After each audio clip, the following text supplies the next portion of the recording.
This is how you're going to install SSL certificate in Hostinger. So first step is you're going to head over to your Hostinger, and then you're going to click on or going to type in hpanel.hostinger.com from your web address, and then from there you're going to it will take you to your dashboard of Hostinger. Now once you're on your dashboard, you're just going to head over to this left side panel and then click on a website. On your websites page, you're going to click on manage on your domain. You're going to open SSL in the sidebar, and then you're going to click install or set up or claim free SSL if you still have it. And then Hostinger will request or issue the free lifetime SSL and install it automatically. Again, this free SSL only comes up if you still have it on your account. Now wait for a few minutes and then refresh the SSL page to see status to active.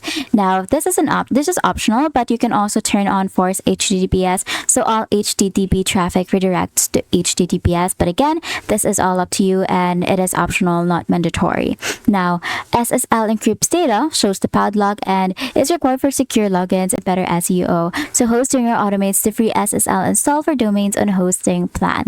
And that's it. That is how you're going to install SSL certificate in Hostinger. If this video helped you, please don't forget to like the video and subscribe to the channel for more videos like this.